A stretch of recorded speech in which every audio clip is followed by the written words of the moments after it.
Livro A Arte da Intercessão, de Kenneth Hagin. Capítulo 16. A Intercessão Silenciosa.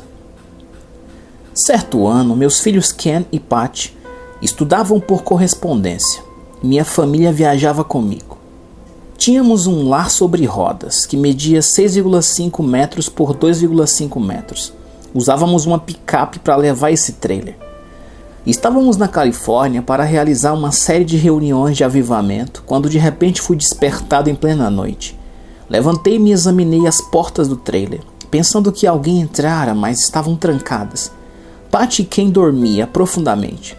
Voltei para o quarto e minha esposa estava em um sono tranquilo. Deitei-me então e comecei a orar em línguas.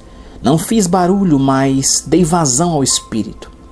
A Bíblia fala a respeito de não perturbar os outros no culto da igreja. No caso de alguém falar em outra língua, que não sejam mais do que 2 ou quando muito 3, e isto sucessivamente, e haja quem interprete. Mas não havendo intérprete, fique calado na igreja, falando consigo mesmo e com Deus. 1 Coríntios capítulo 14, versículo 27 e 28. Em outras palavras, não devemos falar em voz alta. Podemos ficar sentado e falar conosco e com Deus, sem perturbar ninguém. Podemos sussurrar ou orar em silêncio. Naquela noite emiti sons audíveis, porém era mais um sussurro. Comecei um autoexame e captei do meu espírito a informação, revelada pelo Espírito Santo que habita em mim, de que algo estava errado com alguém na minha família. Indaguei: quem é, Senhor? O que está errado? Então, pela intuição que todo cristão deve possuir, porque os que são guiados pelo Espírito de Deus são filhos dele e o seu Espírito testifica isso com o nosso Espírito, Romanos 8,14, eu soube que um membro da minha família estava correndo perigo. Eu disse: Senhor, não sei quem é, não sei em favor de quem devorar como convém, mas confiarei no teu Espírito para me ajudar a interceder. Fiquei deitado ali e orei durante quase 1 hora em línguas. Então recebi um sinal de vitória, sabia que qualquer que fosse o problema a respeito do qual orava, já estava solucionado. Serenamente cantei em línguas, ri e então voltei a dormir. É certo que isso não acontece com frequência, contudo, imediatamente antes de despertar na manhã seguinte, tive um sonho. O Altíssimo nos fala em sonhos em algumas ocasiões. No entanto, quero esclarecer o seguinte: todas as vezes em que tive um sonho no qual Deus me falou, sabia no momento em que acordava exatamente aquilo que Ele me dissera. Agora, se você pensa que o Senhor lhe falou dessa forma, precisa percorrer o país para achar quem interprete, esqueça, não foi da parte de Deus. Ele é inteligente e você também é. Se não consegue entender o que Ele quer lhe dizer, esqueça. Algumas pessoas acham que em qualquer sonho Deus procura dizer-lhe algo e fica em confusão perpétua procurando uma resposta. No referido sonho, eu me encontrava em Shreveport, estado da Louisiana. Estava em pé do lado de fora de um hotel cujo nome estava escrito em um tabuleiro. De repente entrei no hotel e meu irmão mais jovem estava lá. Embora tivesse sido salvo e até mesmo cheio do Espírito, estava desviado e não vivia para Deus. Vi que ficara doente depois da meia-noite. Ele telefonou para a recepção e avisou que estava enfermo. Em seguida ficou inconsciente. Vi uma ambulância com luzes vermelhas piscando que chegara para levá-lo ao hospital. A cena mudou. Eu estava em pé encostado na parede de um corredor de um hospital. Do outro lado do saguão havia uma porta fechada, mas eu sabia que meu irmão estava lá dentro e um médico estava com ele. O médico saiu e fechou a porta. Não levantou a cabeça para me olhar, mas chegou à minha frente e disse: ele morreu. No sonho respondi: não morreu. Então o doutor levantou o olhar e disse: ora, eu sei o que estou falando. Já tive de declarar muitos óbitos, ele está morto. Voltei a afirmar: não está. Ele duvidou. Como o Senhor pode saber? Argumentei: o Senhor Jesus me contou. Ah, respondeu ele, o Senhor é um daqueles fanáticos? Vou lhe mostrar então. Virou-se depressa e abriu a porta. Seguiu para dentro. Um corpo jazia na mesa, com um lençol jogado por cima. O médico puxou bruscamente o lençol e disse: olhe só. Olhamos, e meu irmão piscou os olhos. O médico examinou mais de perto. Meu irmão estava respirando. O médico encarou-me e disse: o senhor deveria saber de algo que eu não sabia. Confirmei: realmente sabia. Acordei constatando que foi em favor do meu irmão que eu intercedera. Esse incidente ocorreu em maio. Continuamos pregando na Califórnia e terminamos em agosto. Depois de 15 meses voltamos ao nosso lar no Texas. Ainda não se havia passado 15 minutos depois da nossa chegada. Na realidade, Ken e eu estávamos estacionando o trailer no quintal atrás da casa, quando meu irmão chegou de carro. Ele me disse: "Quase morri quando você estava fora." Eu respondi: "Sim, sei. Foi em maio, não foi?" Ele disse: "Sim." Continuei: "Você estava em Shreveport em um hotel. Ficou doente durante a noite. Chamou a telefonista e então ficou inconsciente. Levaram-no às pressas para o hospital. Você estava em coma. O médico lhe contou depois que por algum tempo ele achava que você tinha morrido, não é verdade?" Ele respondeu: "É. A mamãe lhe contou?" Respondi: "Não. Ainda não a vi. Não vi ninguém.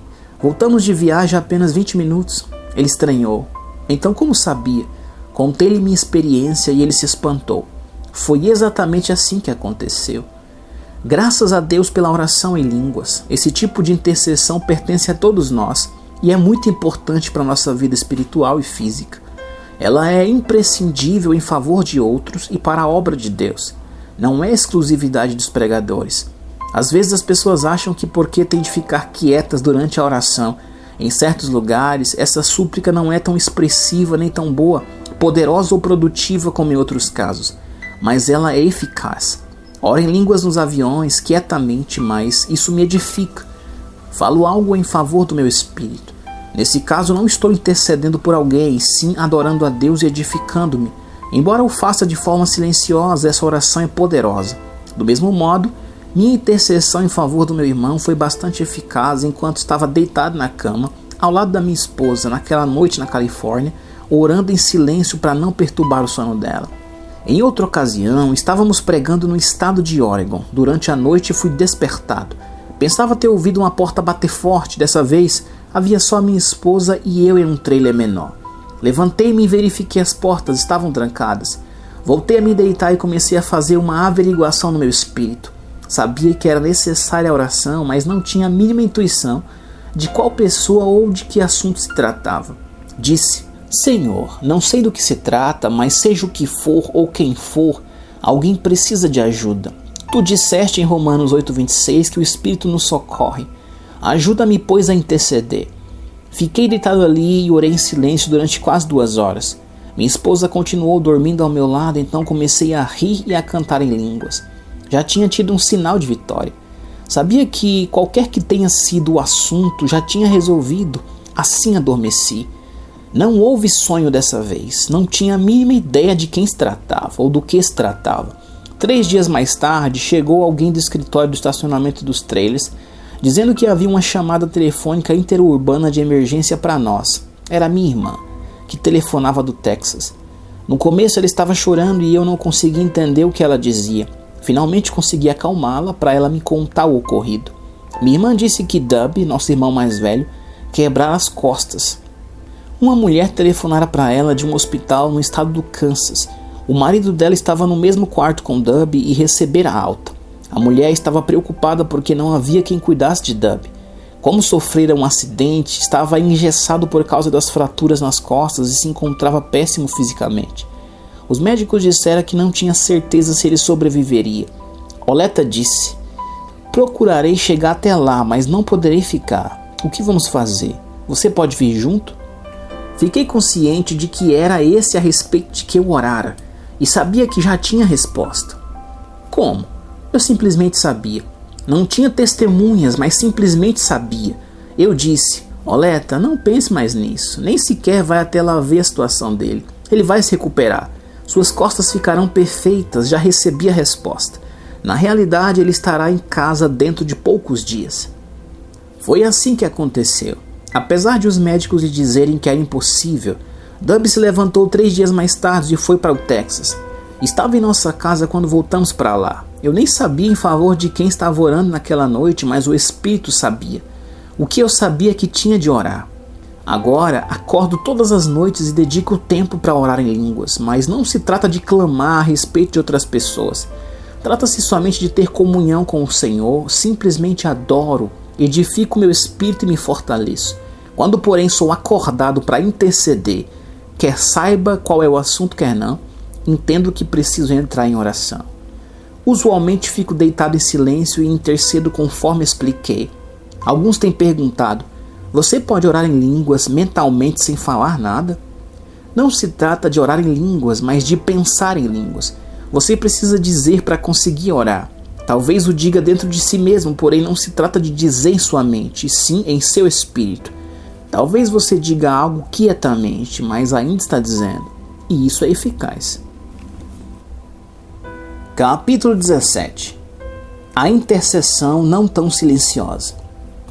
Na intercessão, há momentos em que somos quase forçados a falar em voz alta. Acumula-se semelhante pressão em nosso interior, e parece que estouraremos se não falarmos. Minha esposa e eu nos casamos em novembro de 1938.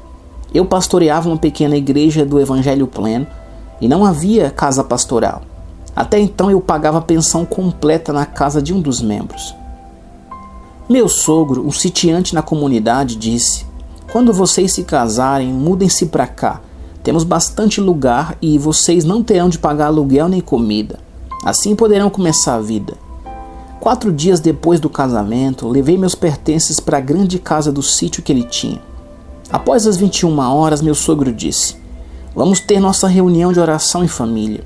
Era metodistas e frequentavam uma igreja do Evangelho Pleno quando cheguei para pastoreá-la, mas não eram pentecostais. Todos nós orávamos em voz alta, eles não faziam muito barulho e eu procurava ficar quieto. Continuamente sentia-me impulsionado a falar em outras línguas, no entanto não sabia se eles gostariam daquilo.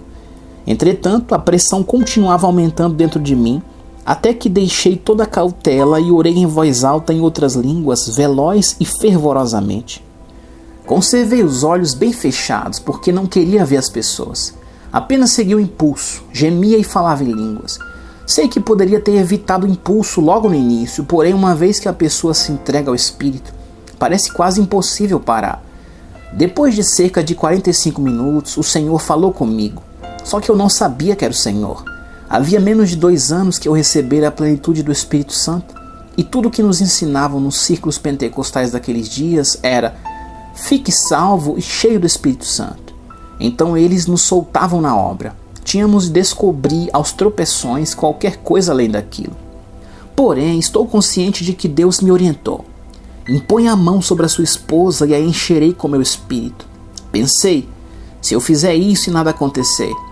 Então continuei orando, pensando que aquela voz iria embora. A mensagem voltou: impõe a mão sobre a sua esposa e a encherei com meu Espírito Santo. Abri os olhos e olhei para o meu sogro ajoelhado à minha direita, para minha esposa à esquerda e minha sogra ajoelhada ao lado dela. Sei que agi com incredulidade, mas Deus tolera nossa incredulidade quando não sabemos o melhor. Entretanto, mais tarde, tal atitude é inaceitável. Essa experiência era uma novidade para mim. Eu disse: não pode fazer mal se eu experimentar. Assim, estendi a mão esquerda e a coloquei em cima da cabeça da minha esposa. Ela não recebera instrução sobre o assunto e nunca havia procurado o batismo com o Espírito Santo. Não a mandei fazer coisa alguma, simplesmente coloquei a mão em cima da cabeça dela. E no mesmo instante, ela levantou as 2 mãos e começou a falar em línguas. Olhei para o meu relógio. Ela falou em outras línguas durante 1h30 e cantou 3 cânticos em outras línguas. Tivemos o Pentecostes naquele lar metodista. À meia-noite aproximadamente, o Espírito de Deus me falou com a mesma voz e me ensinou como lidar com a minha sogra para ela ser curada. Ela estava com cachumba. Suas malas já estavam feitas para ir ao hospital na manhã seguinte. Era óbvio que ela não tinha fé para ser sarada. Não estaria pronta para ir ao hospital se estivesse esperando a cura divina. Mesmo assim, o Espírito Santo me disse o que eu tinha de fazer e ela receberia a cura. Fiz então. Ele agiu e ela foi curada. Posteriormente, eu me dei conta do que havia acontecido naquela noite. O que eu realmente fiz em espírito foi interceder por minha esposa e minha sogra. Primeiro, o Espírito Santo me deu a intercessão. Orava com fervor e felicidade em outras línguas e com gemidos, em média 50 minutos. Finalmente acabei cantando em línguas e rindo no espírito. E a essa altura o Senhor disse pelo Espírito: impõe a mão na sua esposa e eu a encherei. Em seguida ele me ensinou a lidar com a minha sogra e a parte externa da cachumba murchou como um balão alfinetado.